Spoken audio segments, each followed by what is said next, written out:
Brother, మొదటిగా ఎవరు question లేవనెత్తరు, మీరు ప్రశ్న వేసి ఆన్సర్ చెప్పి ప్రశ్న వేయాలి. అంటే ప్రస్తుతానికి ఫస్ట్ మీరు ప్రశ్న వేయండి, తర్వాత ఆన్సర్ చెప్పి మళ్ళీ ప్రశ్న వేసిన తర్వాత ఆన్సర్ చెప్పి మళ్ళీ ప్రశ్న వేయాలి. అలా జరగాలి డిబేట్. మొదటిగా ఎవరు మాట్లాడతారు? ఓకే. హలో అన్న, భాస్కర్ అన్న, వందనాలు. అంటే నేను సబ్జెక్ట్ వేజ్గా ఎందుకు మీతో ఎందుకన్నాను వచ్చి మన బండి మీద వచ్చేటప్పుడు ఒక విషయం చెప్పాను మీకు. అంటే రిపీటెడ్ డిబేట్లా కాకుండా మూలాంశాలు మాత్రమే మాట్లాడితే బాగుంటుంది అన్నదే నేను మీకు చెప్పడం జరిగింది. కనుక యేసుక్రీస్తు వారు పరలోకంలో లేకపోతే పరలోకానికంటే ముందు తండ్రి యేసుక్రీస్తు వారిని కలిగించుకున్నాడు అనుకుంటున్నారా మీరు? లేకపోతే ఆయన తండ్రి గర్భంలో నుంచి యేసుక్రీస్తు వారు పుట్టాడు అనుకుంటున్నారా? ఏంటి దానికి సంబంధించిన ఆధారాలు? కుమారుడు అని చెప్పబడింది యేసుక్రీస్తు వారి గురించి. యెహోవా అనే ఆయన గురించి తండ్రి అని బైబిల్లో రాయబడి ఉంది. కాబట్టి తండ్రి అని మనం ఎట్లా లెక్కిస్తాం? పుడితేనే మనం కుమారుడు అంటాం. ఇంకా చాలా రెఫరెన్స్, నేను కంటిన్యూ అన్ని రెఫరెన్స్ నేను తీసుకోవడం లేదు. అంటే రెగ్యులర్గా అందరూ తీసుకుంటారు కాబట్టి నేను వాటిని తీసుకోవడం లేదు. అంటే సబ్జెక్టు పెద్ద కొంచెం ఏదో లాంగ్ తీసుకున్నప్పుడు నేను అన్నీ తీసుకొని వస్తాను. నేను చెప్పడం ఏంటంటే, ఒకని తండ్రి అనాలంటే మనం అతనిలో నుంచి వచ్చేనే తండ్రి. మనం పుడితేనే తండ్రి అంటాం కనుక మనం మామూలుగా అన్నాం. మనం సహోదరుడు నాయన అంటాం, కుమారుడు అని అవన్నీ పదాలు ఉంటాయి బైబిల్లో. అవి మనం అవన్నీ కూడా తీసుకోకూడదు. ఓకే, మీరు అన్నది నాకు అర్థమైంది ఏంటంటే, కుమారుడుగా యేసుక్రీస్తు వారు కనబడుతున్నారు కనుక పుట్టాడని అనుకుంటున్నారు. మనం బైబిల్ చదివినాం కదా, పుట్టి తిని అని. నేను అడిగింది ఏంటంటే, కుమారుడు అని బైబిల్ చాలా సందర్భాలు కనబడుతున్నాయి కనుక పుట్టాడని నేను అనుకుంటున్నాను అన్నది మీ అభిప్రాయమా? అనుకోవడం కాదు, పుట్టాడు నేను అదే అడుగుతున్నాను. ఏంటి పుట్టాడంటే, ఇప్పుడు కుమారుడు యేసుక్రీస్తు వారిని జ్యేష్ఠ కుమారుడుగా మీకు చూపించాను. నేను జ్యేష్ఠ కుమారుడు అనే పదం నేను అసలు తీసుకోరు మీరు? తీసుకోవడం లేదు. నేను తీసుకోవట్లేదు. ఓకే, అంటే నేను ఆ పదాన్ని గురించి నేను మాట్లాడడం లేదు. కుమారుడు అని వ్రాయబడింది కనుక పుడితేనే కుమారుడు, కానీ పుట్టకుంటే కుమారుడు కానే కాదు. అదే దాన్ని ఆధారం ఏంటి? దాన్ని బట్టి ఏ ఆధారాన్ని బట్టి మీరు అంటున్నారు? నేను సత్యముని గురించి సాక్ష్యం పుట్టి తిని. ఓకే ఓకే ఓకే మీ సారాంశం నాకు అర్థమైంది. అంటే యేసుక్రీస్తు వారు కుమారుడిగా కనబడుతున్నారు కనుక పుడితేనే ఆయన కుమారుడు అవుతాడు కనుక ఆ విధంగా ఆయన కుమారుడని పుట్టి ఉంటాడనేసి నేను అనుకుంటున్నానని మీరు చెప్తున్నారు కనుక ఇంకొక ప్రశ్న, యేసుక్రీస్తు వారు భూమి మీదకి రక్షణ ప్రణాళికలో ఆయన కనబడక ముందు కుమారుడిగా ఎక్కడైనా మీరు చూపించగలరా? యేసుక్రీస్తు వారు రక్షణ ప్రణాళిక తిరిగి లేచిన తర్వాత, యోహాను సువార్త 20:17 అది చనిపోయి తిరిగి లేచిన తర్వాత. నేను అడిగింది మీకు అర్థం అవ్వలేదు అనుకుంటాను. మళ్ళీ ప్రశ్న అడుగుతున్నాను, ఒకసారి ప్రశ్న క్లారిటీగా. అది కొంచెం సంబంధం ఉంది అని చెప్తాను. అంటే నేను అడిగిన ప్రశ్న ఏంటంటే, జగతి పునాది వేయబడక ముందు, ఎఫెసీ పత్రికలో జగతి పునాది వేయబడక ముందు ఏదైతే ప్రణాళిక ఏదైతే జరిగిందో రక్షణ కార్యం విషయంలో ఆయన కుమారుడిగా వెళ్ళాలనే నియామకం ఏదైతే జరిగిందో దానికి ముందు సందర్భాలు ఏమైనా కుమారుడిగా మీరు చూపించగలరా? దాని గురించి నేను మాట్లాడుతున్నాను. అంటే శరీరంతో ఉన్నప్పుడు కాకుండా శరీరం లేనప్పుడు ఆయనకు సంబంధం ఏంటని నేను అడుగుతున్నారు, అంతేనా? శరీరముతో ఆయన చనిపోయి తిరిగి లేచిన తర్వాత యోహాను సువార్త 20:17 మాట్లాడుతూ, మీ తండ్రియు నా తండ్రియు అంటాడు, నన్ను ముట్టుకోవద్దు, నేను తండ్రి యొద్దకు ఇంకా వెళ్ళలేను అని చెప్తారు. అంటే చనిపోయి తిరిగి లేచిన తర్వాతనే తండ్రి అనడం జరిగింది. ఆయన నీ యొద్ద నాకు ఎట్టి మహిమ ఉన్నదో అలాంటి మహిమ ఇవ్వమంటాడు. సో కాబట్టి చనిపోయి తిరిగి శరీరంతో లేనప్పుడు తండ్రి అన్నాడు ఆయన. సో ముందు కూడా తండ్రి ఆయన. నేను అడిగిన ప్రశ్న మీకు అర్థం అవట్లేదు అనుకుంటాను. యేసుక్రీస్తు రక్షణ ప్రణాళికను గురించి మాట్లాడకండి. అసలు రక్షణ ప్రణాళికలో కుమారుడిగానే కనబడతాడు ఆయన. రక్షణ ప్రణాళిక కంటే ముందు కుమారుడుగా యేసుక్రీస్తు వారు కుమారుడిగా ప్రత్యక్షమైనట్లుగా శరీరంతో లేనప్పుడు మీరు మాట్లాడుతున్నారు. శరీరం గురించి కదన్నా, శరీరం లేనప్పుడు గురించి కదా. అప్పుడు తండ్రి దగ్గర ఉన్నాడు అనుకోండి, అక్కడ శరీరంతో లేడు కదా. ఒకవేళ తండ్రి దగ్గర యేసుక్రీస్తు వారు ఉన్నారు. నేను అడిగిన ప్రశ్న మీరు వదిలేస్తున్నారు. రక్షణ ప్రణాళికను పక్కన పెట్టేయకండి మీరు. రక్షణ ప్రణాళిక అనేది నియామకం జరగక ముందు యేసుక్రీస్తు వారిని కుమారుడిగా మీరు బైబిల్లో ఎక్కడైనా చూపించగలరా? నేను అడిగిన ప్రశ్న మీకు లోతుగా ఉంటుంది. ఈ ప్రశ్న కొంచెం మీరు అర్థం చేసుకోవడానికి ప్రయత్నం చేయండి. రక్షణ ప్రణాళిక అనేది లేనప్పుడు యేసుక్రీస్తు వారు కుమారుడిగా ఎక్కడైనా బైబిల్ నుంచి ఒక వచనం చూపించగలరా? నువ్వు నా కుమారుడవు, నేను కన్నాను అంటాడు. ఎక్కడ? సామెతల గ్రంథంలోనా? ఎబ్రీ పత్రిక దాంట్లో పాత నిబంధనలో ఉంటుంది. చూపించండి. 2వ కీర్తనలు 7వ వచనం.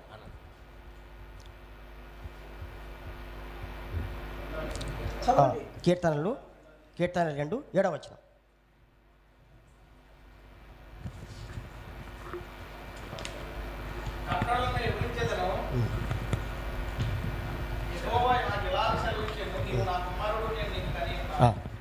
నీవు నా కుమారుడు, నేడు నిన్ను కని ఉన్నాను. అది దావీదు గారి గురించి కాదు. దాని గురించి తర్వాత మాట్లాడదాం. మా దావీదు గారు. దావీదు గారి గురించారా?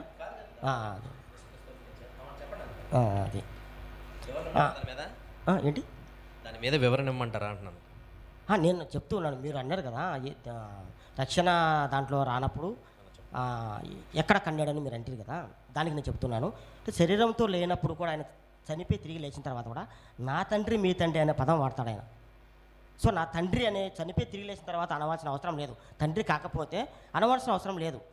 ప్రభు అంటే సరిపోతుంది. యేసుక్రీస్తు వారు ఎక్కడ కూడా ప్రభు అనే తండ్రి అనే పదం వాడినాడు. తిరిగి లేచిన తర్వాత కూడా తండ్రి అన్నాడు. అంతకుముందు కూడా మనం వాడి అని ఉన్నాడని ఎందుకు అనుకుంటున్నారు? నేను అడిగిన ప్రశ్న రక్షణ ప్రణాళికకు సంబంధం లేని ప్రశ్న అడగమన్నాను మిమ్మల్ని. ఇప్పుడు కీర్తనల గ్రంథం 2వ అధ్యాయం 7వ వచనం చూపించారు కదా, ఇది 100% రక్షణ ప్రణాళికలో భాగమే. ఈ ఈ ఈ వచనం ఈ నెరవేర్పు మీకు చెప్తాను ఒకసారి సహోదరులు ఎవరైనా. అపొస్తలుల కార్యాలు 13వ అధ్యాయం 32వ వచనం. అలా కాదండి, ఇప్పుడు అక్కడ మనం వచ్చిన ఒకసారి ఆలోచిద్దాం. కీర్తనలు 2:7 ఒకసారి చూడండి. కీర్తనల గ్రంథం 2వ అధ్యాయం 7వ వచనం చదవమంటారా? చదవండి ఎవరైనా సహోదరులు.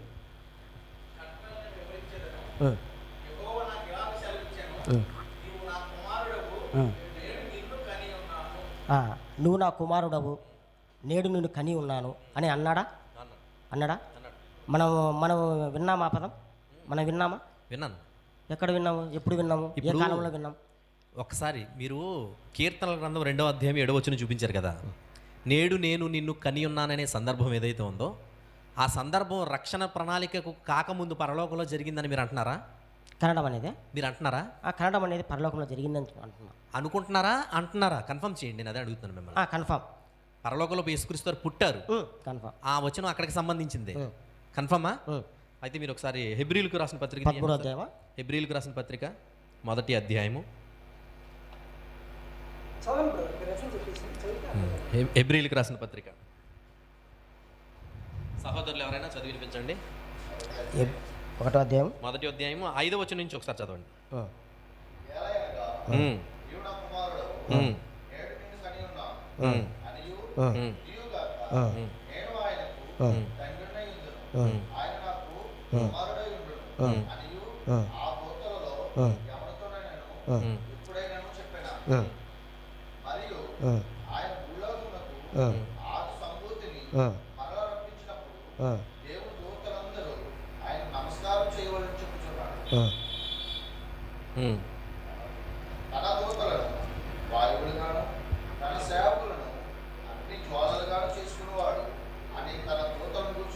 చాలన్నా. ఇప్పుడు మీరు చెబుతున్న సందర్భం ఏదైతే ఉందో ఆ సందర్భం యాజ్ డీజ్గా దీనికి లింకప్, ఇది ప్రవచనం నెరవేర్పుకు సంబంధించిన లింకప్. ఇది 5వ వచనం నేను చదువుతున్నాను, ఒకసారి చూడండి. యాలయనగా నీవు నా కుమారుడువు, నేడు నేను నిన్ను కనియున్నాను అనియు, ఇదియుగాక నేను ఆయనకు తండ్రినయుందును, ఆయన నాకు కుమారుడయుందును అని ఆయన దూతలతో ఎవరైనాతోనైనాను ఎప్పుడైనాను చెప్పునా అనే మాట ఏదైతే ఉందో, ఇది ఈ సందర్భం కీర్తనల గ్రంథంలో ఏదైతే ప్రవచనం ఏదైతే ఉందో ఆ ప్రవచనానికి నెరవేర్పుకు సంబంధించిన విషయం హెబ్రీలకు రాసిన పత్రికలో గుర్తు చేస్తూ, ఇప్పుడు అపొస్తలుల కార్యాలు 13వ అధ్యాయం 32వ వచనం ఒకసారి చదవండి.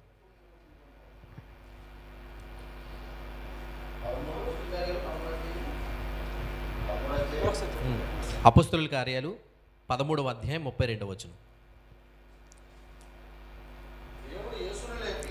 దేవుడు యేసును లేపి పితరులకు చేసిన వాగ్దానము. ఒకసారి చాలన్నా, యేసుక్రీస్తు వారిని ఎవరు లేపారు? దేవుడు లేపాడంట. లేపిన తర్వాత ఆ పైన ఏం మాట్లాడుతున్నాడు? పితరులకు చేసిన వాగ్దానం అని అంటున్నాడు. పితరులకు చేసిన వాగ్దానం, పితరులకు చేసిన వాగ్దానం ఏంటి?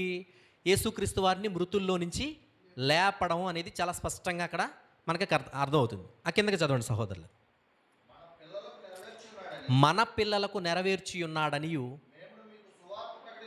మేము మీకు సువార్త ప్రకటించుచున్నాము. అలాగే నీవు నా కుమారుడవు, నేడు నేను నిన్ను కంటిని అని 2వ కీర్తన యందు వ్రాయబడి ఉన్నది అని అంటున్నాడు. చాలండి. ఇప్పుడు 2వ కీర్తన యందు వ్రాయబడి ఉన్న సందర్భం ఏదైతే ఉందో అది వాగ్దానము, ప్రవచనమని చాలా స్పష్టంగా హెబ్రీలకు అపోస్తలుల కార్యాల్లో మనకి చాలా తేటగా కనబడుతుంది. క్లారిటీ వచ్చిందా? ఇప్పుడు 2వ కీర్తనలో సహోదరులు చూపిస్తున్న ఆ సందర్భాన్ని ఇక్కడ ఉటంకించి మాట్లాడుతున్నాడు. ఏమంటున్నాడు? 2వ కీర్తన యందు వ్రాయబడి ఉన్న వాగ్దానము, ప్రవచనము అది ఎక్కడ నెరవేరిందంట? ఏదైతే యేసుక్రీస్తు వారు మృతులలో నుండి పునరుద్ధానుడిగా లేచాడో అక్కడ నెరవేరినట్లుగా చాలా స్పష్టంగా కనబడుతుంది. సహోదరులు ఏమంటున్నారు? పరలోకంలో తండ్రిని పుట్టినట్టుగా ఆ సందర్భాన్ని మీరు దాన్ని ఉటంకిస్తూ మాట్లాడుతున్నారు. అంటే 2వ కీర్తన జరిగిన 2వ కీర్తనలో నేడు నిన్ను కనియున్నాను అనే సందర్భం ఏదైతే ఉందో అది యేసుక్రీస్తు వారు భూమి మీద పరిశుద్ధుడుగా బ్రతికిన తర్వాత, పాపాల విషయంలో శుద్ధీకరణ చేసిన తర్వాత ఆయనను పరలోకానికి లేపుకొని, పరలోకానికి తీసుకొని, ఎవరైతే భూమి మీద నుంచి ప్రధాన ఫలముగా యేసుక్రీస్తు వారు దేవుని దగ్గరికి మనుషులు వెళ్ళాలో దానికి ఒక ప్రజలందరికీ ఒక మార్గాన్ని చూపించే ఒక వ్యక్తిగా యేసుక్రీస్తు వారు మనకు కనబడుతున్నాడు. అక్కడ ఏదైతే ప్రవచనం ఉందో ఆ ప్రవచనం భూమి మీద యేసుక్రీస్తు వారు పునరుద్ధానానికి సంబంధించిన విషయమే తప్ప అది పరలోకంలో యేసుక్రీస్తు వారు పుట్టుకకు సంబంధించిన విషయం కాదని చాలా స్పష్టంగా ఇక్కడ ఉంది. మరి దానికి మీరేమంటారు? మృతుల్లో నుండి లేచిన తర్వాత కనడమా? మృతుల్లో నుండి లేచిన తర్వాత కనడమా అంటున్నా. యేసుక్రీస్తు వారు మృతుల్లో నుండి లేచాడు కదా, అప్పుడు కన్నాడా? అదే కదా మనం మాట్లాడుతున్న సందర్భం, అదే కదా. అదేనా నేడు నేను అపోస్తలుల కార్యాలు ఒకసారి మీరు చదవండి, లేకపోతే ఒకసారి అపోస్తలుల కార్యాలు 13వ అధ్యాయం 32వ వచనం మీరు చదవండి. వింటా ఉన్నా. నేను అనేది ఏంటంటే యేసుక్రీస్తు వారు తిరిగి లేచిన తర్వాత దాన్ని కనడమా అంటున్నా. అంటే నేను సొంతంగా మాట్లాడను అన్న, నేను సొంతంగా అయితే ఏది చెప్పను. నువ్వు నన్ను అడిగిన బైబిల్లో ఉన్న విషయమే నేను మాట్లాడుతున్నాను. అక్కడ అపోస్తలుల కార్యాలు అదేం చెప్తుంది కదా. ఇప్పుడు నేడు నేను కని ఉన్నాననే ప్రవచనం మన పిల్లల విషయంలో నెరవేరిందని అంటున్నాడు. ఎప్పుడు దావీదుతో చేసిన వాగ్దానం ఏదైతే 2వ కీర్తనలో చేసిన వాగ్దానం ఏదైతే ఉందో అది మీ పిల్లల విషయంలో నెరవేరిందని చాలా స్పష్టంగా మనం అక్కడ ధృవీకరించినప్పుడు మనం కాదని ఎలా అనగలం? యోహాను సువార్త 18:37లో నేను పుట్టి తిని వచ్చి తిని అనే మన పదాలు ఉన్నాయి. ఇప్పుడు వాటిని ఏమంటారు? వాటిని ఏమంటామనంటే భౌతికమైన పుట్టికే అది, అది ఆధ్యాత్మికమైన రావడం. అంటే పుట్టి లోకానికి వచ్చాడా? పుట్టి లోకానికి రావటం కాదు. అక్కడ పిలాతు ఏం మాట్లాడుతున్నాడు? నువ్వు రాజు అని అడిగాడు. అప్పుడు యేసుక్రీస్తు వారు ఏమంటున్నారంటే నేను సత్యం గురించి సాక్ష్యం ఇచ్చడానికి పుట్టాను, అందుకోసమే ఈ లోకానికి వచ్చాను. ఉదాహరణకి దావీదు గారు అంటారు, నా తల్లి పాపములో నన్ను గర్భం ధరించింది అని అంటాడు. పాపములో గర్భం ధరించిందన్న మాట అంటే పాపం అనేది ఒక పదార్థంగా ఉంటుందన్నా మీ అభిప్రాయం? పాపములో నేను పాపము లోకంలో ఉండేను. పాపం అనేది లోకం, లోకాన్ని పాపంగా అభివర్ణిస్తుంది. లోకంలో పాపం ఉంది. ఆ పాపం ఉన్నప్పుడు నేను ఆ సమయంలో నేను జన్మించానని చాలా మంది పాపంతో అంటారు కదా. నేను అట్లా చెప్పడం లేదు. పాపంలో అంటే లోకములో పాపం ఉండింది, ఆ సమయంలో నేను పుట్టాను. దావీదుగా మాట్లాడుతూ ఉన్నారు. అది ఇప్పుడు మీరు చూపించింది పరలోకంలో యేసుక్రీస్తు వారు పుట్టారు అని అనడానికి ధృవీకరించడానికి అది బలమైన ఆధారం కాదు. ఒకవేళ మీరు మాట్లాడితే ఒక విధంగా మీరు అర్థం చేసుకోవడానికి ఆ విధంగా ఉందే కానీ దానికి సపోర్టెడ్ మరో ఆధారం మీరు చూపించలేదు ఇప్పుడు వరకును. ఇప్పుడు నేను పుట్టి తిని వచ్చాను అని యేసుక్రీస్తు వారు నేను పుట్టి తిని నేను యేసుక్రీస్తు చెప్పారు. నేను వచ్చి తిని లోకమునకు వచ్చి తిని అన్నాడు. ఇప్పుడు యేసుక్రీస్తు లోకంలోకి ఎలా వచ్చాడు? మరియమ్మ ద్వారా లోకానికి వచ్చాడు. యేసుక్రీస్తు వారు కన్యక గర్భం ద్వారా పుట్టారా లేదా? లేదు, లోకమునకు వచ్చాడు. ఇప్పుడు గర్భం ద్వారా పుట్టలేదా? మనం అనుకునే భాష ఏంటంటే స్త్రీ గర్భం నుంచి రావడం పుట్టుకని మనం అంటున్నాం, కానీ దేవుని భాష ఏంది? పుట్టడం అనే పర్యాయ పదాలు మీకు చెప్తున్నాను. పుట్టడం అన్నా, వచ్చానన్నా, ఉనికిలోనికి రావటం అన్నా ఒకటే పర్యాయ పదాలు. వాటికి ఏదో పెద్ద అర్థాలు ఏమీ లేవు. అంటే పుట్టుకన్నా రావడం పుట్టుక అన్నా ఒకటే, పుట్టుకన్నా రావడం అన్నా, ఉద్భవించడం అన్నా, ఉనికిలోనికి రావటం అన్నా ఒకటే పర్యాయ పదాలు అవన్నీ కూడా. కనుక పుట్టుక అనేది మీరు అభౌతికంగా తీసుకొని పరలోకంలో యేసుక్రీస్తు వారు పుట్టారనడానికి దాన్ని లింక్ చేయడానికి సరైన బలమైన ఆధారం ఏమి మీరు చూపించడం లేదు. ఇప్పుడు మీరు కీర్తన గ్రంథంలో నేడు నేను కని ఉన్నాననే సందర్భం ఏదైతే ఉందో అపోస్తలుల కార్యాల్లో చాలా క్లారిటీగా ఇచ్చేసాడు కదా. 2వ కీర్తనలో వ్రాయబడిన సందర్భం ఏంటి అంటే ఈ వచనం తీసుకోకుండానే నేను మాట్లాడిన యోహాను సువార్త ఏమండి, ఈ వచనం తీసుకోకముందే నేను మాట్లాడినా. తల్లి గర్భం నుంచి రావడం పుట్టుకని మీరు అంటున్నారా అంటున్నాను. అది ఒప్పుకుంటున్నారా మీరు? తల్లి గర్భంలో నుంచి పుట్టడం, మరి సత్యం గురించి సాక్ష్యం ఇవ్వాలంటే ఎక్కడ పుట్టాలి? భూమి మీదే కదా పుట్టాలి. ఓకే, లోకమునకు వచ్చి తిని ఎవరి ద్వారా వస్తున్నాడు ఆయన? ఏదన్నా లోకంలోకి వచ్చి తిని అంటాడు. లోకంలోకి ఆయన వచ్చి తిని అనే మాట ఎందుకు వాడారంటే అంతకుముందు ఉన్నారు కనుక, ఆయన ఉన్నారు కనుక. పుట్టుక భౌతికమైన పుట్టుక అంతకి ఎలా జరిగిందో నాకు అలాగే జరిగింది. అది పిలాతుతో చెప్తున్నాడు. నేను ఎందుకు వచ్చానంటే సత్యం గురించి సాక్ష్యం ఇవ్వడానికి వచ్చాను. అంటే మనం- రావడం మనం- పుట్టుక కాదు కదా, ఏంటన్నా? రావడం పుట్టుక కాదు కదా. ఇక్కడ రెండు పైన పుట్టుక అన్నాడు, ఇక్కడ వచ్చి తిని అన్నాడు. మన మన మన ఆలోచనతో మనం ఆలోచించకూడదండి. అక్కడ యేసుక్రీస్తు వారు 2 విషయాలు కూడా చెప్తున్నాడు. ఏమని? భౌతికంగా నేను పుట్టడం వాస్తవమే, నేనేదో ఓకే. ఆకాశం నుంచి పిడుగు ఊడిపడినట్టు లేదు, పడలేదు. లేదు. పుట్టడం అంటే తల్లి గర్భం నుంచి జరగాలి. తల్లి గర్భంలో నుంచే పుట్టాను నేను. ఆ. కానీ లోకంలో అంతకు ముందు నేను రావడం- ఉన్నాను. ఆ? ఎక్కడున్నాను? తండ్రి దగ్గర ఉన్నాను. గనక అక్కడ నుంచి వచ్చాను నేను. ఆయన 2 విషయాలను చెప్తున్నాడు. ఏంటి? వచ్చి తిని భూమి మీద భౌతికంగా పుట్టి తిని 2 విషయాలు చెప్తున్నారు ఆయన. తిని వచ్చి తిని మీరు తిరగమాట చెప్పినారు. అదే పుట్టి తిని వచ్చి తిని 2 విషయాలు చెప్తున్నారు ఆయన. మీరు ఎలా తీసుకున్నా 2 ఒకటే పర్యాయ పదాలు తీసుకోవాలి. తప్ప. ఫస్ట్ పుట్టుకు జరిగింది, మళ్ళీ రావడం జరిగింది. ఇప్పుడు ఉదాహరణకి యేసుక్రీస్తు వారు పరలోకం నుంచి ఎలా వచ్చారు? తల్లి గర్భం నుంచి వచ్చాడు. తల్లి గర్భంలో నుంచి శరీరం- పుట్టారు. ఆ? తల్లి గర్భం ద్వారా పుట్టారు. అది ఎలా వచ్చారు మీరు అంటే తల్లి గర్భం ద్వారా దేవుని పుట్టారు. వచనాన్ని ఒక కోణంలోనే మనం ఆలోచించకూడదు. మరి అబ్రహాము ఇస్సాకును కనేను, తల్లి కదా కనేది, ఈనట్ట కన్నాడు అబ్రహాము ఇస్సాకును. ఒక కోణంలో మనం ఎప్పుడు బైబిల్ని ఆలోచించకూడదు. మనం వాళ్ళు అనుకుండే ఆలోచన బైబిల్ని మనము మాట్లాడకూడదు. దేవుడి భాష కూడా మనం అర్థం చేసుకోవాలి. నేను అన్నదన్నా దేవుని భాషే మాట్లాడుతున్నాడు. దేవుడు తనకు కుమారులు దేవుడి కావాలనుకున్నాడు భాష ఏం కనుక మాట్లాడుతున్నారండి? దేవుడు తల్లి అబ్రహాం, గర్భం నుంచి ఇస్సాకును రావడం, పుట్టడం కనెను. అంటున్నారు. అది దేవుని భాష. ఏదన్నా తల్లి గర్భం నుంచి రావడం దేవుని భాష, పుట్టడం అనేది దేవుని భాష. దేవుని అక్కడ మీరు అర్థం చేసుకోవట్లేదు. యేసుక్రీస్తు వారు భూమి మీదకి వచ్చారు, అంతకుముందు ఉన్నారు కనుక వచ్చాననే మాట వాడాలి. పుట్టి తిని అనే మాట భౌతికంగా ఆయన పుట్టుక మీరు జరిగింది. ఉన్నారు అంట, పుట్టి తినేట మీరు ఉన్నారు అంటున్నారు కదా, అది మీరు కొంచెం ఆలోచించండి. ఇప్పుడు మిమ్మల్ని ఒక ప్రశ్న అడుగుతున్నాను. యేసుక్రీస్తు వారు ఆ పరలోకం నుంచి డైరెక్ట్గా వచ్చేసారా సత్యం గురించి సాక్ష్యం దేవుడు చెప్పడానికి? పంపాడు, దేవుడు పంపాడు. నేను అడిగిందని చెప్పా. యేసుక్రీస్తు వారు పరలోకం నుంచి డైరెక్ట్గా భూమి మీదకి వచ్చేసారా? లేదు లేదు లేదు, మరి వచ్చి తిని అన్నాడు కదా ఆయన. తల్లి గర్భం ద్వారా లోకంలోకి వచ్చి తిని. తల్లి గర్భం వస్తాడండి, ఎట్లా వస్తాడు? అక్కడ 2 విషయాలు చెప్తున్నారు, మనం లోకంలోకి రావాలంటే తల్లి గర్భం నుంచి రావాలంటున్నారు. డైరెక్ట్ గా ఎట్లా వచ్చాడు? నేను ఇంకొక బలమైన ఆధారం మీరు చూపించగలరా? ఈ బలం కాదండి, మీరు బలహీనమైన లేదు లేదు, అది అసలు మీరు వాదించడానికి అవకాశం లేని అది విషయం.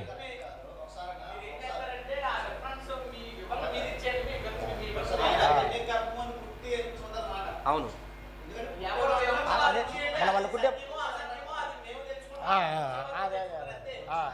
నేను నా వర్షం నేను మాట్లాడినా, ఆయన వర్షం ఆయన మాట్లాడినాడు. ఒకసారి ఇప్పుడు మీరు పరలోకం నుండి వచ్చారంటున్నారు కదా, పరలోకం నుండి వచ్చి పుట్టారు అని 2 సార్లు మాట్లాడారు. వచ్చి పుట్టారు కదన్నా, పుట్టిన తర్వాత వచ్చాడు అంటున్నా.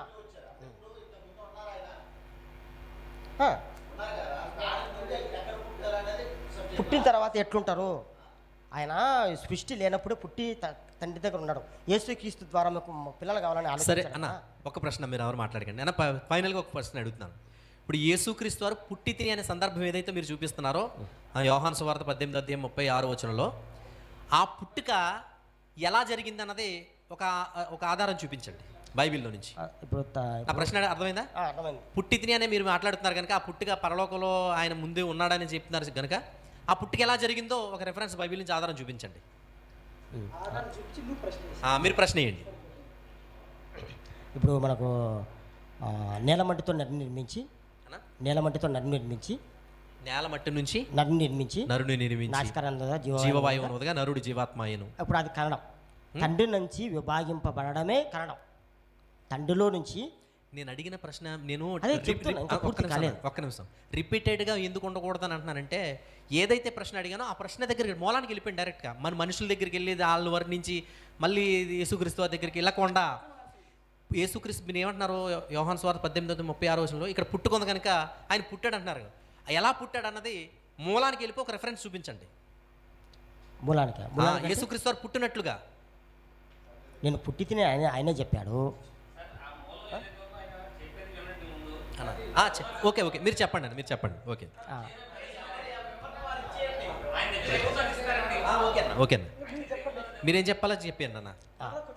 అన్న, యేసుక్రీస్తు వారు పిలాతుతో చెప్తున్న సందర్భం ఏదైతే ఉందో యోహాను సువార్త 18:36 నేను పుట్టి తిని అనే సందర్భం, దానికి ఒకవేళ యేసుక్రీస్తు వారు పుడితే ఎలా పుట్టారో బలమైన ఆధారం బైబిల్ నుంచి ఒక వచనం చూపించండి.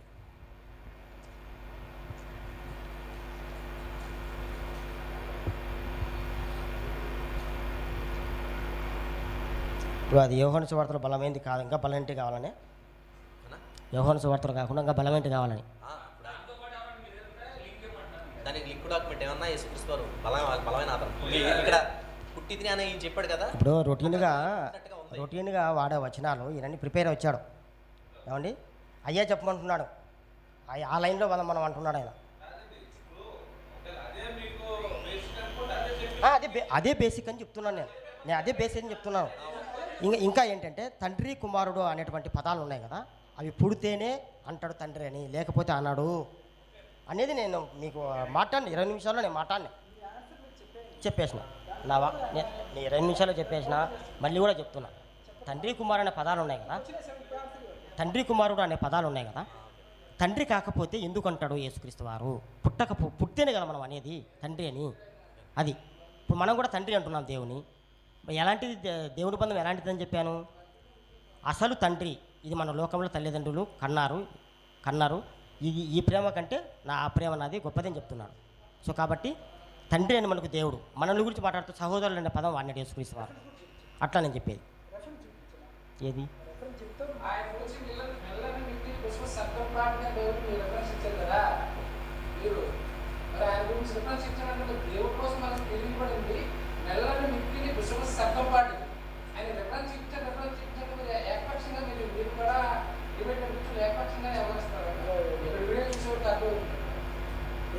ఏకపక్షం కాదు కానీ రెఫరెన్స్ చూపిస్తే బాగుంటుంది ఆ ఉద్దేశం మేము. ఆయన వర్షన్ ఆయన మాట్లాడినాడు, నా వర్షన్ నేను మాట్లాడినా. తర్వాత మీరు ఆలోచించండి. అది ఇంకా బలమైన వచనాల్లో ఇంకా నేను వేరే సబ్జెక్ట్ తీసుకున్నాను. అట్లా ఏం గందరగోళం చెప్పలేదు. ఆయన వర్షన్ ఒక విషయం, ఇప్పుడు మీరు ఏదైతే చెప్పాలనుకుంటున్నారో చెప్పండి, నేను ఎదురు రాను మీకు చెప్పేసిన. మీరు ఏం చెప్పాలనుకుంటున్నారో దాన్ని వివరించి మీరు ఒక క్వశ్చన్ అడగండి. నేను చెప్పేసిన. ఓకేనా. ఒకవేళ దేవునితో సమానుడు అని మనం యేసుక్రీస్తు అని అనుకుంటే పరిశుద్ధాత్మని ఎందుకు మనం సమానంగా మీరు తీసుకురాలేదు? ఒకటి. రెండవది, తండ్రి అని మీరు యేసుక్రీస్తుకి ఎందుకు ప్రార్థన చేయడం లేదు? అది నేను ప్రశ్నిస్తా ఉన్నా. నన్ను అడుగుతున్నారా? ఓకే, యేసుక్రీస్తు వారు తండ్రికి ఎందుకు ప్రార్థన చేశారు అనే క్వశ్చన్ మీరు అడుగుతున్నారు. ఎందుకు చేయాలి? యేసుక్రీస్తు వారు మాత్రమే సమానుడని మీరు అంటున్నారు. పరిశుద్ధాత్మను మీరు ఎందుకు అనడం లేదు సమానుడని? ఆయన కూడా పరిశుద్ధుడు కాదా? యేసుక్రీస్తు ద్వారా పరిశుద్ధుడు కాదా? ఆయన తక్కువడా? ఓకే. సో ఒకటి. రెండవది, మీరు తెలిసినప్పుడు ఇంకా సమానుడు అన్నప్పుడు వీళ్ళిద్దరు సమానులు, వీళ్ళిద్దరు అయితే ఇంకొక మూడు ఆయన కూడా ఉన్నాం, ముగ్గురు సమానులు అనుకున్నాం. వీళ్ళిద్దరిని కనింది ఎవరు? ముగ్గురిని కనింది ఎవరు?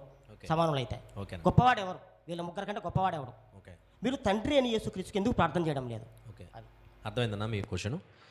ఒకవేళ యేసుక్రీస్తు వారు తండ్రితో సమానుడైతే యేసుక్రీస్తు వారు ఎందుకు ప్రార్థన చేయాలి? ఈ సందేహం చాలామందిలో ఉంది. సహోదరులు అడిగిన ప్రశ్న ఒకే ఒక ఆన్సర్, సింపుల్గా నేను దాన్ని మీకు చెప్పే ప్రయత్నం చేస్తాను. ఫిలిప్పీ పత్రికలో దేవునితో సమానంగా ఉండుట విడిచిపెట్టకూడని భాగ్యమని ఎంచుకొనక ఆయన మనిషి పోలికగా పుట్టి అనే సందర్భాన్నే మనం తీసుకోవాలి. మనిషి పోలికగా పుట్టిన ప్రతి ఒక్కరికి దేవుడు ఎవరు అనంటే పరలోకంలో ఉన్న యెహోవాయే. ఈ విషయాన్ని ప్రతి ఒక్కరు రూఢిగా నమ్మాలి, విశ్వసించాలి. ఎందుకు విశ్వసించాలి? ప్రతి శరీరానికి దేవుడు. ఎందుకంటే ఈ శరీరాలకు నిర్మాణం ఇస్తున్నది, వాటిలో ఆత్మలను ప్రవేశపెడుతున్నది దేవుడే గనక ప్రతి శరీరియు దేవునికి లోబడాలి, ప్రార్థన చేయాలి. ఇప్పుడు ఈ విషయం మనం మనుషుల వరకు ఆపాదించుకుంటే ఒక విధంగా ఎక్కడా మీకు డౌట్ రాదు, కానీ యేసుక్రీస్తు వారి దగ్గరికి వచ్చేసరికి కొన్ని డౌట్లు మనకు ఏర్పడతాయి. ఎందుకు ఏర్పడతాయి అంటే యేసుక్రీస్తు వారిని దేవుడుగా చూపించిన సందర్భాలు ఉన్నాయి, యేసుక్రీస్తు వారిని సమానుడుగా చూపించిన సందర్భాలు ఉన్నాయి. సో ఈ సందర్భాలన్నీ మనం మైండ్లో పెట్టుకొని ఇప్పుడు యేసుక్రీస్తు వారు ఎందుకు నా దేవా నువ్వు నాకు సహాయం చేయని అడుగుతున్నారు, దేవా నువ్వు సహాయం చేయని ప్రార్థన చేస్తున్నాడు అన్న విషయాన్ని మనం విప్పకపోతే ఎప్పటికీ మీ మైండ్లో ఉండిపోయేది ఒక సందిగ్ధమైన ఆలోచనే ఉండిపోద్ది.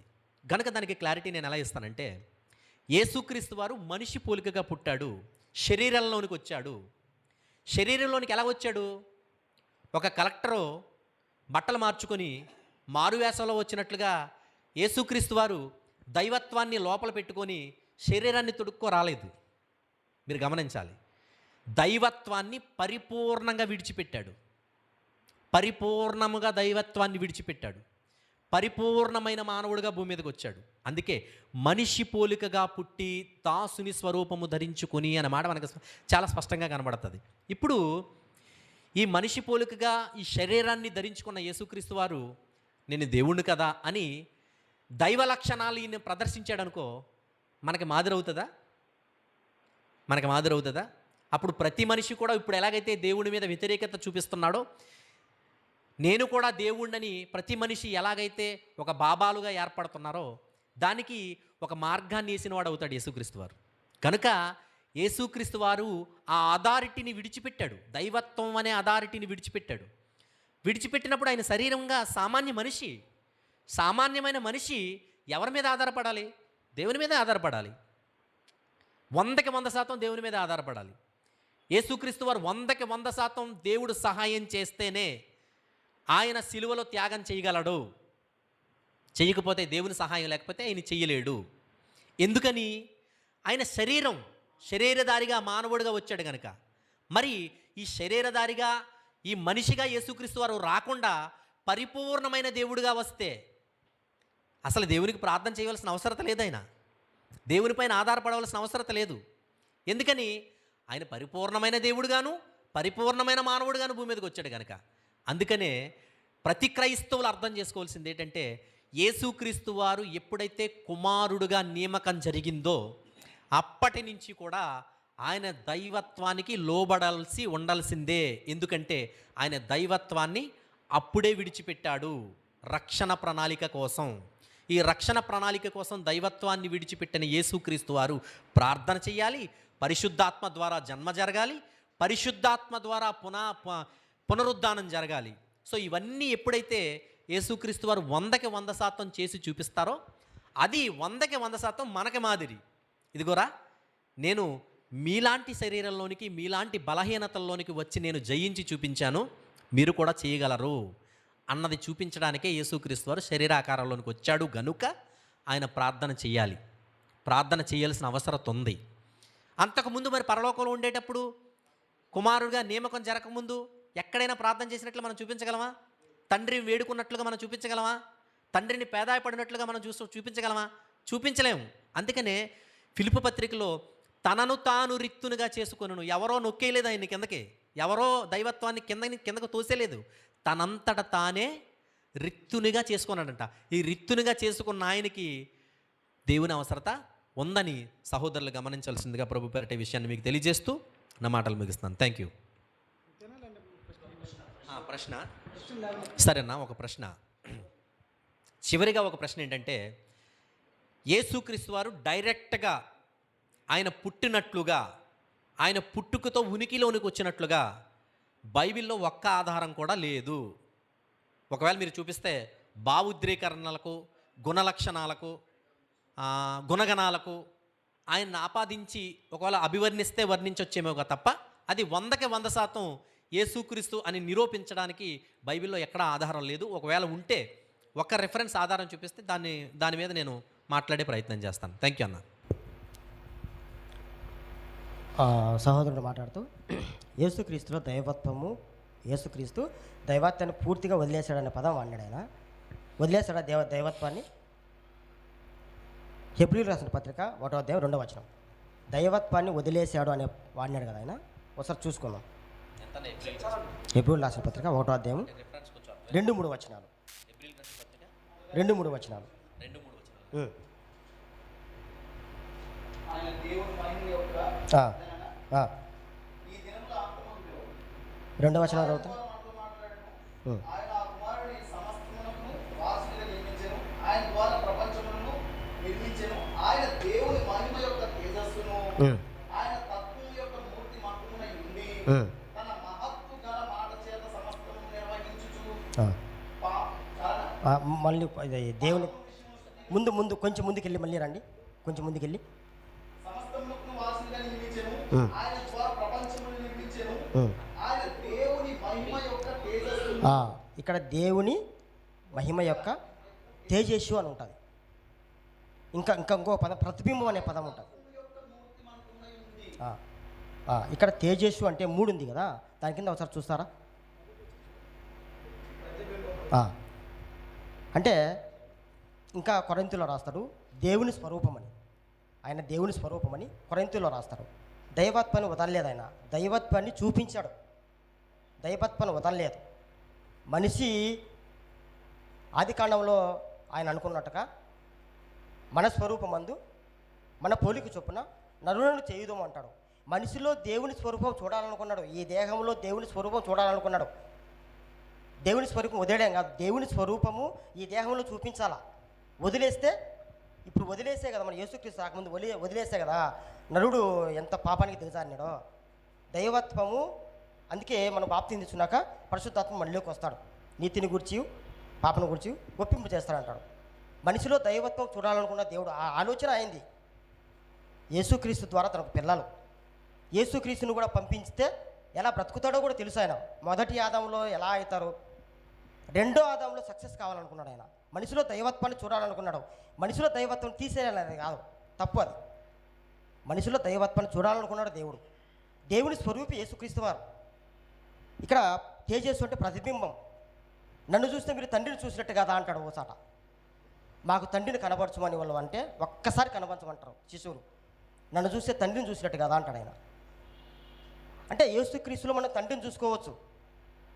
ప్రేమ కానీ, ఎప్పుడెప్పుడు కోపం వస్తాయి, ఎలాంటి విషయాలు అన్నీ తండ్రి ఎలా ప్రతిబింబం అనే పదం ఉంటుంది. ఏమండి, తండ్రి ఎలాగుంటాడో, తండ్రి ఒకవేళ భూమి మీదకి వస్తే ఇలానే ఉంటాడని చూపించినాడు ఆయన. ఇదో మీకోసం మీ తండ్రి ఈ ప్రేమ, ఇది ఇలానే ఉంటాడు తండ్రి. అది ఇంకా ఆయన పరిశుద్ధాత్మని సమానంగా నాకేమి రెఫరెన్స్ చూపించలేదు ఆయన. నేను వేసిన అన్ని రికార్డులు ఉంటాయా, అందరూ వీక్షిస్తారు. నేను అడిగిన క్వశ్చన్ వేరు, ఆయన చెప్పింది అన్నీ వీక్షిస్తారు. నేను చెప్పింది కూడా ఆయన చెప్పింది కూడా ఇద్దరు చూస్తారు. ఓకే, నేను సమయం లేదు కనుక దేవుని స్వరూపం యేసుక్రీస్తు వారు. దైవత్వము ఉంది యేసుక్రీస్తులో, మనిషిలో కూడా ఉండాలని కోరుకున్నాడు. అందుకే మనం భూమి మీదకి వచ్చాం. దేవుని ఇష్టాన్ని నెరవేర్చడానికి భూమి మీదకి వచ్చాం. ఇప్పుడు అన్యులకు మనం దేవుడు మనలో కనిపించాలి. అన్యులకు మనలో దైవం కనపరావాలి, దేవుడు మనలో కనపరావాలి. అది ఓకే. ఆయన ఫస్ట్ వేసిన ప్రశ్న వేరన్న. ఆయన వేసిన ప్రశ్న ఏంటంటే యేసుక్రీస్తు తండ్రికి ఎందుకు ప్రార్థన చేశారని కాదు, యేసుక్రీస్తు వారు మీరు ఎందుకు చేయరు అని ప్రశ్న వేశారు. ఆయన వాయిస్ కొంచెం అర్థం కావట్లేదు. అది కూడా హలో అన్న, ఒక విషయం నేను మాట్లాడిన విషయం ఏంటంటన్నా, అంటే యేసుక్రీస్తు వారు దైవ లక్షణాలను ప్రజలకి పరిచయం చేయడానికి వచ్చారు. నేను అది కాదనట్లేదు. నేను చెప్పిన విషయం ఏంటంటే, ఆయన దైవత్వాన్ని విడిచిపెట్టి వచ్చాడు అన్నది నేను చెప్పాను. దైవ లక్షణాలని ప్రజలకి చాటు చేసేయాలని, ప్రజలకి ఏదో పరిచయం చేయకూడదని కాదు. 100కి 100% యేసుక్రీస్తు వారు దేవుడే. కానీ ఆయన దేవుడిగా భూమి మీదకి రాలేదు, మనిషిగా భూమి మీదకి వచ్చాడు. అందుకని ఇక్కడ మీరు చూపించిన సందర్భం ఏదైతే ఉందో, ఆయన దేవుని మహిమ యొక్క తేజస్సును, ఆయన తత్వము యొక్క మూర్తిమంతమునై ఉండి తన మహత్తు గల మాట చేత సమస్తమును నిర్వహించుచు పాపాల విషయంలో తానే శుద్ధీకరణ చేసి అనే మాట కనబడుతుంది. అంటే పాపాల విషయంలో తానే శుద్ధీకరణ చేసి అనే మాట బలియాగం అనేది యేసుక్రీస్తు వారే చేయాలి, కాదనట్లేదు. అది ఎక్కడ దేవుడిగా వస్తే ఎవడైనా చేసేస్తారు. ఇప్పుడు దేవుడిగా యేసుక్రీస్తు వారు వచ్చేసారనుకో, అది మనం పెద్దగా ఆయన్ని తీసుకోవడానికి ఉండదు. నువ్వు దేవుడు కనుక పాపాన్ని జయించావు, దైవ లక్షణాలు దైవత్వాన్ని నువ్వు తొడుక్కొని వచ్చావు కనుక పాపాన్ని జయించడం నీకు పెద్ద కష్టం ఏంటి, నువ్వు మాలాగా రా తెలుస్తుంది అని మనం దేవుడిని ప్రశ్నిస్తాం కదా. ఇప్పుడు పౌలు యేసుక్రీస్తు వారి కంటే గొప్పవాడు అవుతాడు, ఎందుకంటే పాపాన్ని జయించాడు కనుక. అపొస్తలులు యేసుక్రీస్తు వారి కంటే గొప్ప వాళ్ళు అవుతారు, ఎందుకంటే శరీర బలహీనతల్లో ఉండి దైవత్వం అనేది వారిలో లేకుండా వారు పాపాన్ని జయించారు అని అంటే మరి యేసుక్రీస్తు వారి కంటే ఇలే గొప్పవాళ్ళు కదా. నేను అడిగిన ప్రశ్న ఏంటంటే, యేసుక్రీస్తు వారు దైవత్వాన్ని విడిచిపెట్టి వచ్చి దైవ లక్షణాలను సమాజంలో చూపించడానికి వచ్చాడు, దాన్ని పెంచడానికి వచ్చాడు. మీరు దేవుని దగ్గర ఉండాలంటే దైవ లక్షణాలు మీకు ఉండాలి అని చూపించడానికి వచ్చాడు యేసుక్రీస్తు వారు. ఎందుకు ప్రార్థన చేశాడన్న విషయం మీరు అడిగారు కనుక, ఆయన శరీరాన్ని ధరించాడన్న విషయం మీకు చెప్పాను కనుక సహోదరులు దాన్ని అర్థం లేకపోతే నేను అడిగే ప్రశ్న అంత లోతుగా అర్థం అవ్వట్లేదు ఏంటో మరి నాకైతే తెలియదు కనుక దీన్ని ముందుకు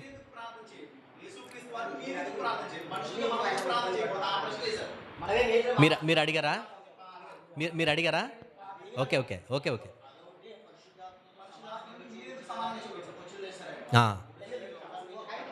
ఓకే ఓకే అంటే యేసుక్రీస్తు వారికి మనం ఎందుకు ప్రార్థన చేయకూడదు అన్నదా? ఓకే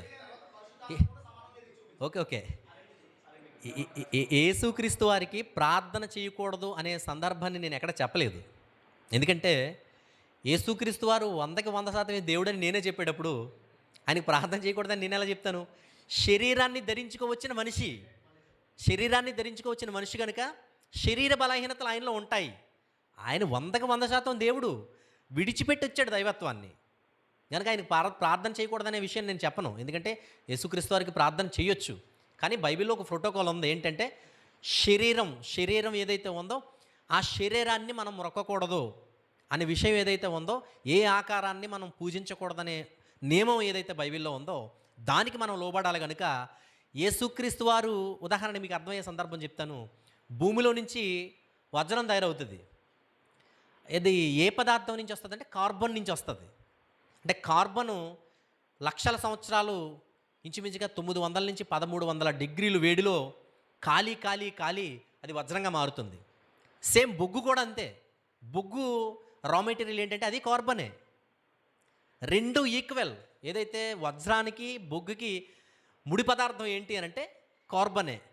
మరి అలాంటప్పుడు వజ్రాన్ని బయటికి తీసుకొచ్చిన తర్వాత వజ్రం, ఉదాహరణకి ఇది వజ్రం అనుకోండి, ఇది ఒకప్పుడు బొగ్గు అని మీకు నేను ప్రూవ్ చేశాను అనుకో, నమ్ముతారా? దీన్ని మళ్ళీ బొగ్గు చేయండి అని అంటే మనం చూపించగలమా? చూపించలేము. కానీ యేసుక్రీస్తు విషయంలో అలా కాదు. శరీరాన్ని దాల్చుకొని వచ్చిన అత్యున్నతమైన మహాదేవుడు ఆయన. శరీరంలో ఉండగా దేవుడిగా చూడకండి ఆయన్ని. ఒకవేళ అలా చూడాలని ప్రయత్నం చేస్తే మనం చాలా విషయాల్లో కాంప్రమైజ్ అవ్వాల్సి వస్తుంది.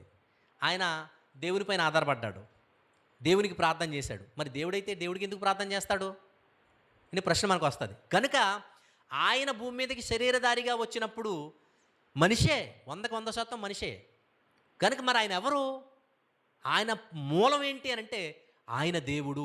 ఈ మూలం తెలిసినవాడు యేసుక్రీస్తు వారిని ఆరాధిస్తాడు, యేసుక్రీస్తు వారికి ప్రార్థన చేస్తాడు. కనుక ఈ విషయాన్ని మీరు గమనిస్తారని ప్రభు పేరట మీకు తెలియజేస్తాను. అంటే పరిశుద్ధాత్మ గురించి ఇక్కడ సందర్భం కాదు కదన్నా. యేసుక్రీస్తు వారు పుట్టారు అనే దాని విషయం గురించి సందర్భం కనుక పరిశుద్ధాత్ముడు కూడా ఈక్వలే. చాలా సందర్భాలు ఉన్నాయి, దాని గురించి మాట్లాడాలనుకుంటే తర్వాత మాట్లాడదాం. కనుక పరిశుద్ధాత్ముడిని ఇక్కడ ఎవరో తక్కువ చేయట్లేదు. పరిశుద్ధాత్ముడు, తండ్రి, యేసుక్రీస్తు వారు ఈక్వల్, సమానం. కనుక ఆ విషయాలు నేను మాట్లాడాలనుకోవట్లేదు. యేసుక్రీస్తు వారు పుట్టారు అనే సందర్భాన్ని మాట్లాడాలన్నారు కనుక ఆ సందర్భం విషయంలోనే మనం ముందుకు వెళ్తున్నాం. కనుక ఇంకేమైనా ప్రశ్న అడగొచ్చన్నా? ఇంతటితో క్లోజ్ చేద్దాం బ్రదర్. ప్రశ్న